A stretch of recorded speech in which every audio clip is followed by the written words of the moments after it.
Et salut l'ami du voyage et bienvenue sur cette nouvelle vidéo. Peut-être que comme moi je l'ai fait, tu rêves toi aussi de faire le tour du monde, mais voilà, t'as pas beaucoup de sous et t'as pas trop envie d'économiser, de passer des années et des années à économiser de l'argent. Alors il existe une autre solution, et bien c'est tout simplement de travailler pendant ton tour du monde, travailler pendant que tu voyages. Donc comme tu l'as compris, dans cette vidéo, je vais te donner quelques idées de jobs à faire à l'étranger pour financer ton aventure. Alors à quoi ça consiste? Eh bien tout simplement tu fais ton voyage, tu fais ton touriste, puis au bout d'un moment tu vas te fixer à un endroit, tu vas travailler pendant quelques mois, un mois ou deux, je ne sais pas, ou peut-être même juste quelques semaines, tu vas engranger de l'argent et puis après tu vas pouvoir partir ailleurs et recommencer ce cycle pour financer toute ton aventure. Alors personnellement, moi, ce n'est pas du tout ce que j'ai fait. Voilà, moi j'avais économisé, je suis parti avec une somme d'argent et j'ai vécu tout mon tour du monde sur cette somme d'argent. Mais il y a beaucoup de voyageurs, des jeunes surtout,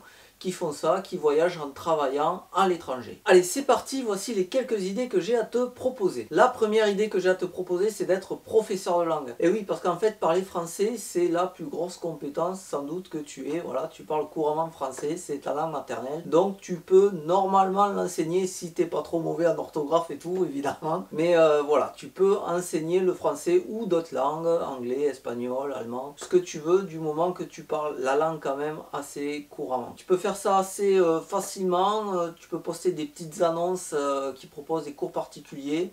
Tu peux même le faire en visio pour te donner un peu plus de liberté, mais bon, bien sûr, il faudra une connexion internet. Alors c'est sûr que c'est un peu mieux de parler la langue du pays où tu es, hein, pour donner des cours de français. Par exemple, si tu es en Angleterre, c'est mieux de parler un petit peu anglais pour pouvoir donner des cours de français. Mais ce n'est pas obligatoire. Voilà, moi quand j'ai appris l'espagnol, quand j'étais au Guatemala, eh bien, ma prof d'espagnol ne parlait absolument pas français, elle ne parlait pas non plus l'anglais, elle parlait uniquement espagnol et j'ai appris à parler espagnol comme ça, avec une personne qui ne parlait pas du tout ma langue ou une autre que je comprenais. Deuxième idée qui est vraiment pas une surprise, c'est un grand classique, c'est être serveur, barman, travailler dans l'hôtellerie, dans les auberges de jeunesse, des trucs comme ça, tu vois ce que je veux dire. Donc il y a toujours un peu de ménage à faire. Être serveur, bon ben tu sais ce que ça veut dire, hein, tout simplement. Mais bon voilà, c'est des postes qui sont très souvent recherchés et encore une fois, le fait de parler français, de parler plusieurs langues, ça sera un atout pour toi. Il m'est souvent arrivé de croiser dans les auberges de jeunesse des jeunes qui faisaient ça, des jeunes qui venaient d'autres pays en fait et qui étaient hébergés dans l'auberge de jeunesse carrément, mais qui aussi faisaient des petits travaux, voilà, ils font la réception, ils font le nettoyage, ils font la cuisine, les trucs comme ça, donc c'est quand même quelque chose d'assez commun quoi. Alors moi personnellement j'ai jamais cherché donc je ne sais pas, mais je pense que c'est quelque chose qui est assez facile à trouver, surtout dans les coins touristiques. Troisième idée, pourquoi ne pas être digital nomade? Alors digital nomade, ben, c'est tout simplement travailler avec un ordinateur et là eh bien, tu peux exploiter peut-être des compétences que tu as dans le privé, voilà, des trucs pour t'amuser, de passion, ou tout simplement ton vrai métier. Par exemple, si tu es développeur web, eh bien tu peux faire ça en voyage. Tout ce qu'il te faut, c'est une connexion internet. Alors il y a plein de métiers comme ça qui peuvent être digitalisés, hein, ça se voit de plus en plus avec le télétravail. Attention, ce n'est pas quand même hein, du télétravail, hein, parce que bon, forcément si tu travailles pour une entreprise en France et que tu es à l'autre bout du monde, là je pense pas que ton patron va être d'accord. Mais voilà, si tu as un talent particulier, ben, tu peux l'utiliser. Hein. Si par exemple tu es bon en dessin, tu peux faire pourquoi pas graphiste, illustrateur, tu peux faire aussi développeur web, voilà, il y a plein de métiers comme ça, les métiers du digital sont très demandés. Donc si c'est ton vrai métier, pourquoi pas devenir freelance ou si c'est une passion, en faire un métier. Ici le problème ça va être de trouver des clients, hein, c'est ce qui a le plus dur, ça je le sais parce que j'ai testé. À une époque de ma vie j'étais freelance, c'est assez compliqué de se faire une clientèle, ça peut prendre beaucoup de temps. Ce qu'il y a aussi, c'est qu'il faut être assez disponible. Voilà, il faut être très disponible pour les clients.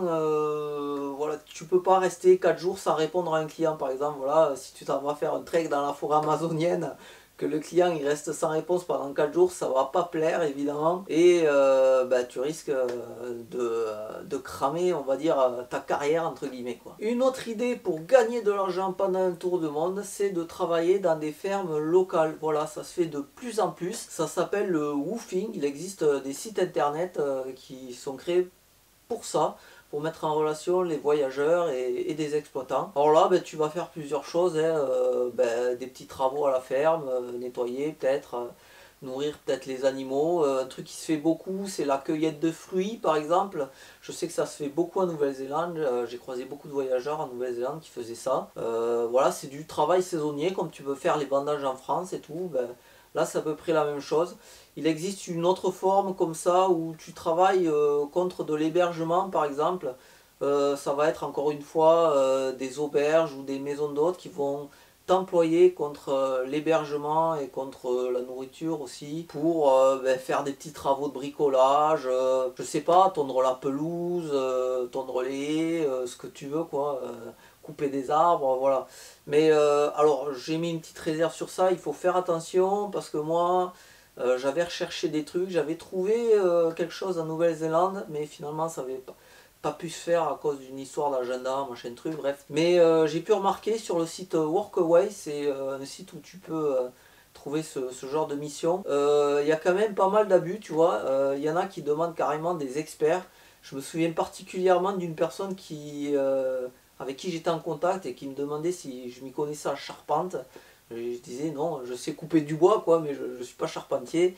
Et en fait, la nana, elle cherchait vraiment un charpentier pour lui faire toute sa toiture gratuite, juste contre un lit quoi. Je trouve ça un peu fort de café quoi. Voilà, charpentier c'est un métier, c'est une expertise quoi, et ne pas se faire payer pour ça, juste avoir le gîte et le couvert, je trouve que ça fait pas beaucoup quand même. Moi personnellement j'aurais ce genre d'expertise, je préférerais être payé quoi. Cinquième idée, et une idée assez originale cette fois, c'est être artiste de rue. Voilà, si tu as un talent artistique, je ne sais pas, tu sais jongler, tu sais danser, pourquoi pas faire ça dans la rue et poser un petit chapeau, voilà. T'es sûrement allé dans des lieux touristiques où t'as déjà vu ça, les mecs qui font les statues humaines, les trucs comme ça, des peintures à la bombe et tout, ou même de la musique, voilà. Si t'as un talent particulier artistique, pourquoi ne pas l'exploiter pour gagner un peu d'argent pour financer ton voyage? C'est une bonne idée. Cela dit, attention,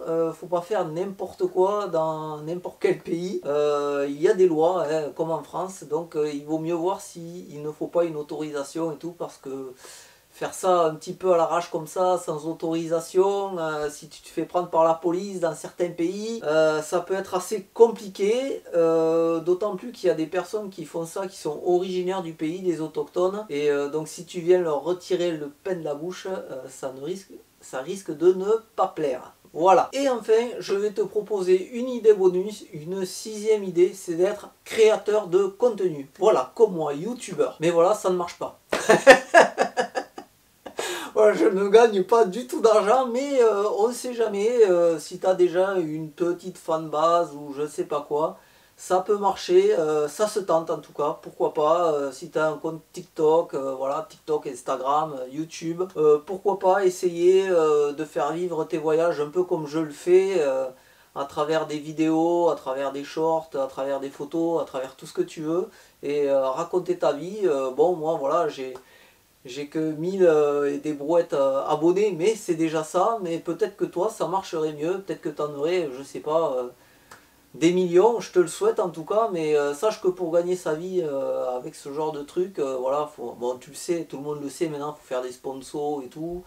Et faut quand même avoir beaucoup d'abonnés. C'est pas juste les vues qui vont te ramener de l'argent. Et même si c'est les vues qui te ramènent de l'argent, il vaut mieux en faire beaucoup. Voilà, ça se compte en centaines de milliers de vues pour vraiment pouvoir se faire de l'argent là-dessus. Voilà, mais ça reste une idée et encore une fois, si ça peut marcher pour toi, pourquoi pas. Voilà pour ces quelques suggestions. Alors, travailler pour voyager, c'est une bonne idée. C'est une façon différente de voyager, mais qui t'apportera un contact plus important avec la culture du pays, parce que tu seras vraiment au contact des gens, tout simplement. C'est un truc que j'ai jamais fait encore une fois, mais je trouve la solution intéressante, hein. C'est vraiment une bonne idée, quoi. Alors attention tout de même, hein, comme je te l'ai dit avant, dans tous les pays il y a des lois, donc il vaut mieux être en accord avec ces lois. Donc bien faire gaffe au visa dont tu as besoin pour travailler dans ces pays, etc. etc. Ben, je te laisse le soin de te renseigner. Ben, par exemple, en Australie il existe le visa vacances-travail. Il vaut mieux l'avoir parce que sinon tu peux carrément te faire virer du pays, interdire du territoire et tout.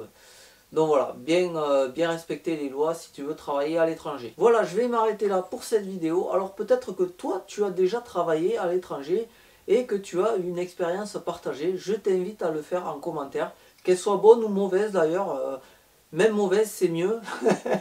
Voilà, c'est toujours plus intéressant de voir les problèmes qu'on a pu avoir plutôt que quelqu'un qui te dit ouais c'était super, c'était génial. Ok, ça on le sait, mais quel problème on peut avoir, c'est ça qui est le plus intéressant en vrai. Et ben pareil, je suis sûr que toi qui regardes cette vidéo, tu as plein d'autres idées de travail à faire à l'étranger qui ne sont pas dans ces vidéos. Évidemment, je ne peux pas tout lister, hein, sinon la vidéo fera 3 heures.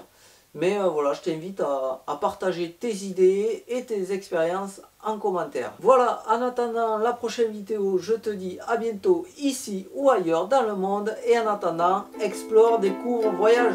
A plus!